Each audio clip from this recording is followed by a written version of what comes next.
Hey everybody, and Tony here with the review of Donizetti's Lucrezia Borgia, live from Valencia's Palau de las Arts, Reina Sofia, which I saw on the opera platform. The conductor was Fabio Biondi, the production was done by Emilio Saggi, the sets were done by Llorenz Coberia, the costumes were done by Peppa Ohanguren, the lights were handled by Eduardo Bravo, and the chorus master was Francesc Perales. Since yesterday was also Signora Mariella Devia's birthday, as she also sung the title role of Lucrezia Borgia, this review is dedicated to her on her very special day. So Signora Devia, if you're watching this video, tanti auguri e vi piace. With that said, let's get on to what I thought about the production, costumes, singers, conducting, and chorus. Overall, I found the production to be quite gorgeous in its own special way. The opera begins with a ball, and what we see in that very ball are a lot of lanterns shaped like jellyfish,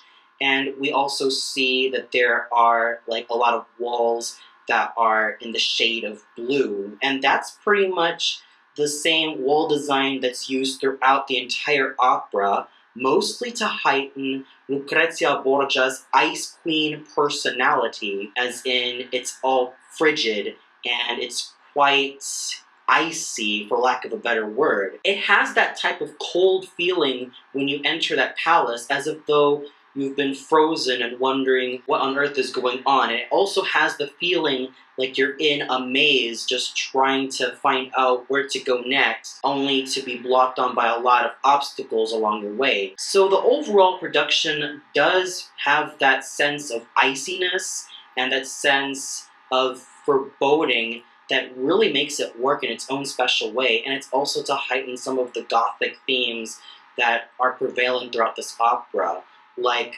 mistaken identity, deception, lies, intrigue, and it all plays itself really, really well in this entire production. And I thought the costumes looked really, really elegant. What I noticed about the costumes is that a lot of the noblemen and the noblewomen wear black throughout the entire opera, save for Lucrezia, where she has a good selection of clothing. In the first scene, we see her in a white vest and a black dress. In the second scene, we see her in black. And in the final scene, we see her dressed in red, as if to state that she now has the blood of her own son incarnate in what she is wearing right about now. So overall, this production is quite minimalistic in its execution, but it does heighten the feeling of what Lucrezia Borgia is as a person, with her icy personality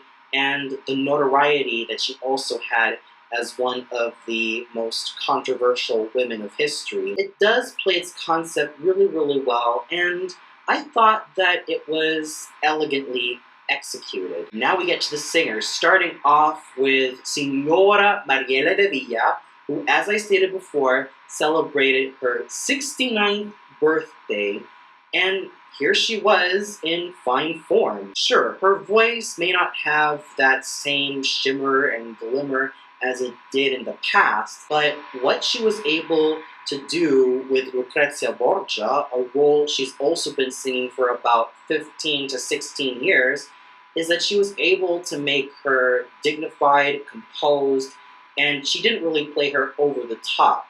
Yes, at times her acting can be a little bit on the wooden side, but I thought she managed to do a very fine job embodying this particular character as she's always been. She managed to make her quite composed and calculating, but at the same time, she managed to put in a little bit of soul in Lucrezia as well.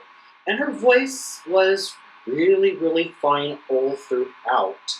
I definitely love the full timbre that she's always been well known for. I also love the way she was able to be meticulous and really pinpoint which places she can put a high note or not. And she was just meticulous as a singer all throughout. Sure, I would have loved to have a slightly younger singer like what we have with Clara Kolnich or Jessica Pratt, or even that of Elena Moshuk or Albina Shagmuratova singing this title role, or even, maybe to some people, Diana Damrau. But I still have to give loads of credit to Mariella Devia for a job well done in not only embodying Lucrezia Borgia, but for being in very fine vocal form in this particular role. Yes, it may have some wear and tear in some places, but the wear and tear was not really in evidence. For someone who is currently 69 years old, she managed to do a very great job embodying this role. There was not one moment where she fell short vocally, and it was just a very finely executed role all throughout. Then we go to William Davenport, a tenor who I've never heard of before until I heard him sing the role of Gennaro. And my word, does he have one of the finest lirico spinto tenor voices ever. What I noticed about this particular tenor is that he specializes in a lot of the full lyric tenor roles like Ferrando from Cose fan tutte, and even that of Tamino from Zauberflöte, and even a lot of the bel canto roles, especially the likes of Edgardo from Lucia di Lammermoor, and even that of Tonio from La Fille de Regiment.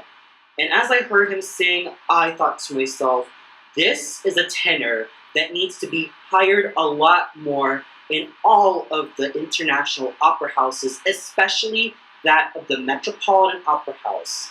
This is a tenor whose voice was rich and full, but manages to be so flexible and pliable throughout all the registers. I thought he managed to make Gennaro quite noble and quite a strong character from beginning to end. He had a very noble stage presence, and he was just really wonderful as a singer all throughout. I would really love a lot of opera companies to get in contact with this tenor, because he has one of the finest voices I have ever heard, and in my opinion, he really did steal the show as Gennaro, with his fine build and his really fine, meaty, and really gorgeous full lyric tenor voice. I was completely awestruck of just how grand this young tenor was. I would really, really love for all the opera companies, or even most of the opera companies, to book this tenor in a lot of the major roles, whatever they may be, because, as I stated before, he has a great voice. His voice has that fullness and richness and flexibility, and he manages to really put every musical element into one great combination. Please, people, just look out for this tenor. If ever you see him, you should definitely listen to him, because he will not disappoint you in any shape or form. Then we go to Marco Mimica, singing the role of Don Alfonso d'Este, and he seems to get finer and finer as the years roll by. What I've noticed about his voice is that it started to develop in plushness and brilliance as well. That plushness that he has in his voice is very much in evidence when he sang the role of Don Alfonso d'Este. He had a very, very strong stage presence, and he was quite striking as a singing actor, giving him all these glowering glances, but at the same time making him quite multidimensional as a character, and even that of a singer. He did a very fine job in his cabaletta, and he was just, as always, a very fine singing actor all around. Pietro Santa Fe also stole the show as a youthful, brilliant, and really awesome Matteo Orsini. I really love the color of her voice, and I have been following Senora Tro Santa Fe's career for quite some time, ever since I first heard about her name when I was only a teenager of 13 years old, and she was specializing in roles like Rosina from Barbiere, Angelina from Cenerentola, and even some of the travesti roles like Tolomeo from Handel's Giulio Cesare, and even that of Isolier from Le Comptoir, and a lot of other roles tailor-made for this really fine lyric coloratura mezzo who specializes in a lot of the Italianate roles, mostly that of bel canto and even that of the Baroque opera was. She was just so brilliant as Mafia Orsini. She was able to move around the stage like a gazelle, yet sing like a beautiful eagle.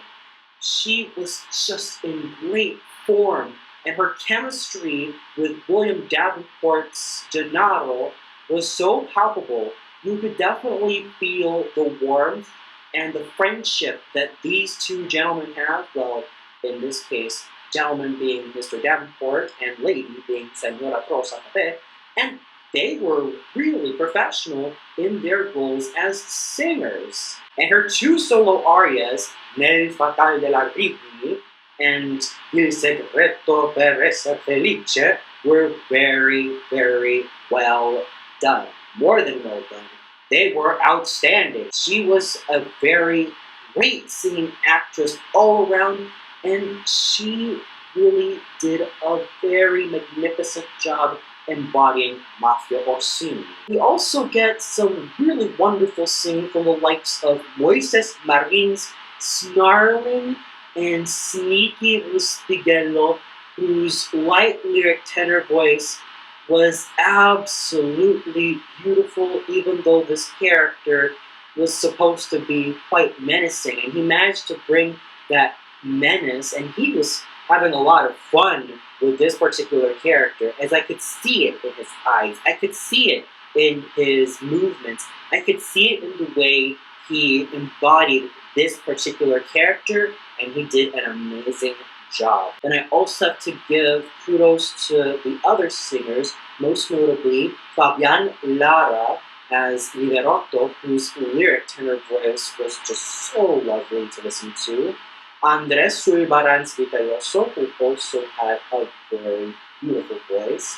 Alejandro Lopez as Gatella, who had a striking stage presence. Andrea Pellegrini's Dubetta, who, even though this role was quite small, did a very fine job at abiding this character. Michael Borch Astolfo, as he was able to make him appropriately snarling and just serpentine all around.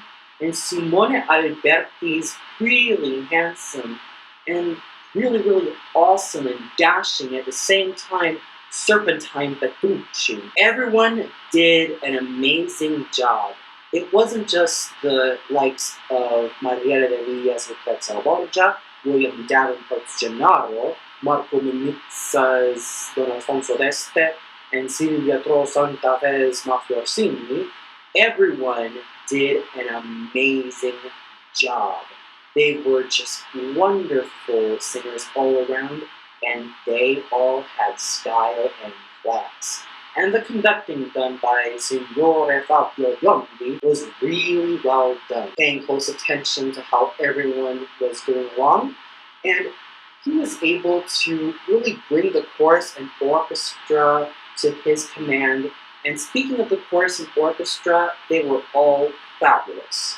So overall, with a very interesting production and such great singing, especially from the likes of Mariella Devia, William Davenport, Silvia Tro Santa Fe, and Marco Minizza, everyone just did an amazing job, and especially great kudos to the conductor, Fabio Biondi, and the director, Emilio Saggi, for making everything come alive. And for those of you who saw this particular production of Lucrezia Borgia, what did you think of it?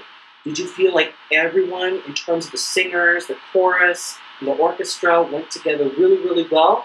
Did you feel like there was another singer who outshone Devia or Davenport or Tro Santa Fe or even that of Minizza? Or did you feel like there were certain areas that didn't really hold up so well? Comment below and let me know. Well, that's all for now. Be sure to tune in later for my review of Franz Reichart's Die Lustige Witwe, which will be shown at the Nationalen Theater Mannheim. So until then, I hope you all have a really great Holy Thursday. Take care, everybody.